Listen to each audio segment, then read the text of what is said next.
एक बार फिर से लोग के बेगूसराय लेके चलतनी। बेगूसराय में लड़ाई बहुत जबर हो रहा बा और ये जबर लड़ाई में कहीं ना कहीं जहां एक तरफ प्रत्यक्ष रूप में ये बुझाता कि महागठबंधन सीपीआई के समर्थन में नहीं के, महागठबंधन से अलग सीपीआई बाड़े, वही कन्हैया कुमार व्यक्तिगत रूप से वो हर विपक्ष के आँख के तारा बनल बड़न जौन एनडीए और भारतीय जनता पार्टी के हरावल चाहता।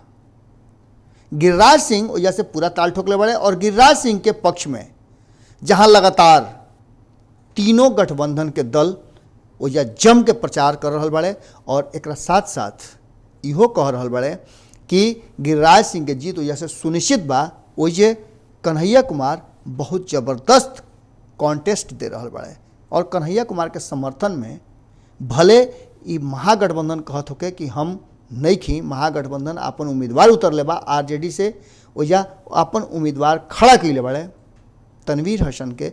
वजह एक बात निश्चित बुढ़ुए कि महागठबंधन के कई दल कन्हैया के समर्थन में पहले भी बात कर चुकल बड़े। वह बात करी कांग्रेस के तो कांग्रेस भी गुप्त रूप से मदद में लागल बा।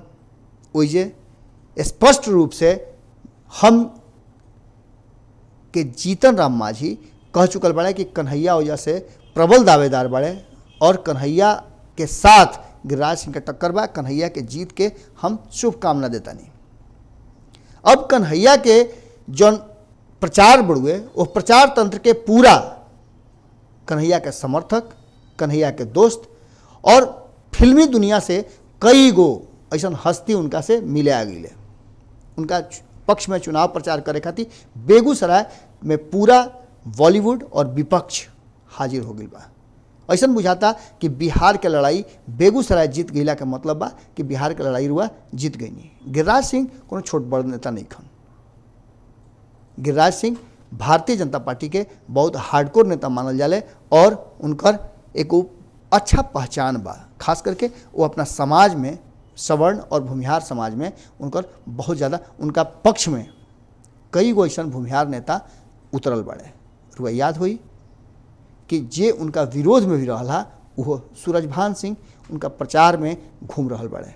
सूरजभान सिंह तो यहाँ तक ले कह दिले है कि एजा गिरिराज चुनाव नहीं खन लड़त, बेगूसराय के जनता गिरिराज खातिर चुनाव लड़ता और जहाँ भी जाता नहीं, हमनी के चुनाव प्रचार में जनता कहता कि काहे खातिर इला, हमनी के तो वोट मोदी जी के दे रहा बानी जा। यह तरीका के बात वो अपना मुंह से कहले, कई मीडिया चैनल्स में ये बात लगातार प्रसारित भइला। लेकिन ओजे अगर बात कन्हैया के कल जाओ तो कन्हैया के भी कम दबाव नहीं है। कन्हैया के पक्ष में भी लगातार युवा स्वतः उनका पीछे पीछे दौड़ रहा बड़े। हालांकि कन्हैया के विरोध के भी सामना करे के पड़ल है।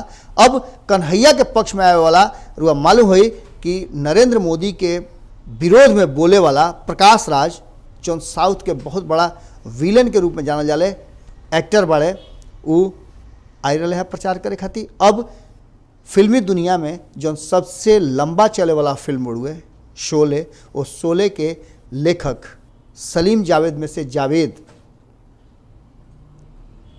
आ रहा बड़े कन्हैया कुमार के प्रचार करे खातिर। जावेद काल से लेकर के प्रचार करी हैं और कन्हैया के पक्ष में ओजा के जनता के गोलबंद करे के प्रयास करी हैं। रुआ के पहले बता दिल नहीं कि ओजा के समीकरण बड़ा अजीब बा। भूमिहार सबसे ज़्यादा बढ़न, ओकरा बाद मुसलमान लोग के संख्या बढ़ुए।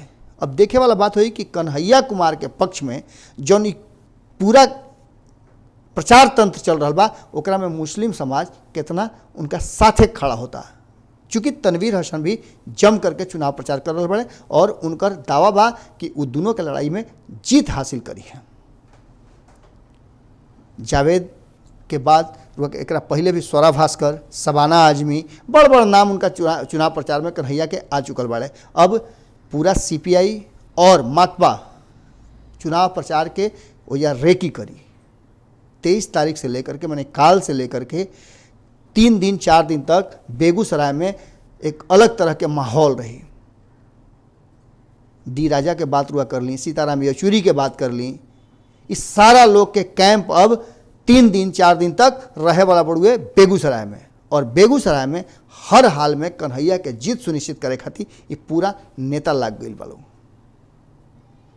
फिर कोनो क्षेत्र के पूरा विवरण लेकर रुआ लोग के सामने हाजिर होकर, तब तक खातिर देखत रही सब न्यूज़ बिहार और भारत लाइव। अगर सांच कहीं बा तो एजे बा, सांच के अड्डा है न्यूज़ बिहार और भारत लाइव। भारत लाइव के सब्सक्राइब करे वाला बटन दबाई, ओकरा संगे संगे घंटी दबा दे तो सब खबर रुआ लोग के मुफ्त में फ्री में सेतिया में स्वतः प्राप्त होके लगी।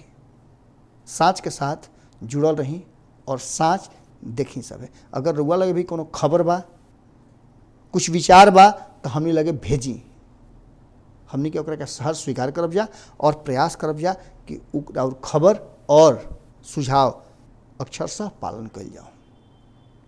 फिर थोड़ी देर में मिलता नहीं, गोड़ लागता नहीं। हमारे फेसबुक पेज को लाइक करें, ट्विटर पर फॉलो करें न्यूज़ बिहार लाइव, और साथ ही साथ हमारे यूट्यूब चैनल को सब्सक्राइब करें। सब्सक्राइब करने के बाद बेल आइकन दबाना ना भूलें। धन्यवाद।